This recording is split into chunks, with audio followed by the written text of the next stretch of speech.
Alright, and I'm going to be starting off the book club number 6, which is Leveling Up the World by Lise Eclair.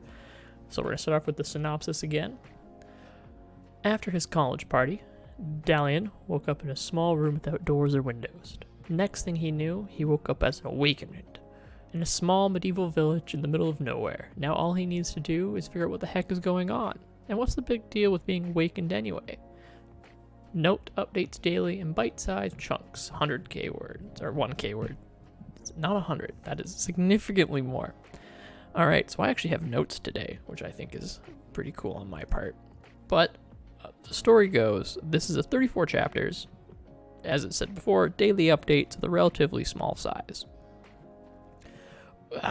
Once again, with daily updates, because I do think this carries over into weekends, it does, it seems to be, because I'm recording this not on a weekend and it updated yesterday and the day before that, which is great. Regular updates are fantastic. The small chapter size also means that we're going to hopefully see less repetition and less reused phrases and terms, which hopefully means we're looking at a more consistent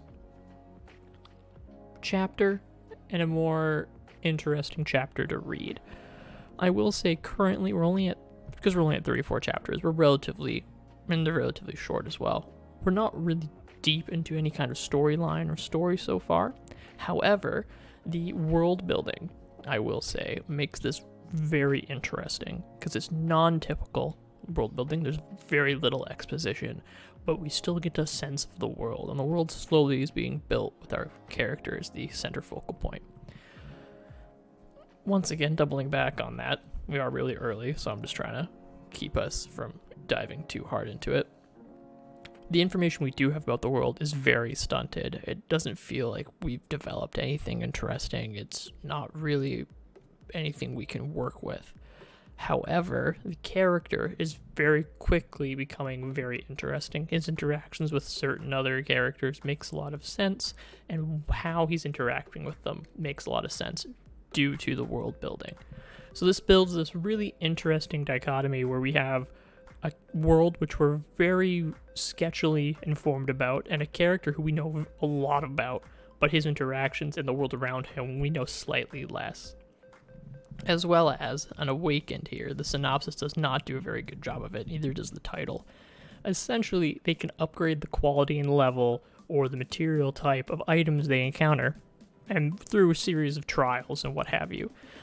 This is not explained well at all. Early on in the first couple chapters, it does make a lot more sense as the book goes on. It does a really poor job in the synopsis, but with the world building and how the world building works, and how we're looking at how this character interacts, this is a really key part of the world and how we're seeing things change, which I think really lends itself to more developments and more antagonists and an overarching storyline, which hopefully we'll see more of.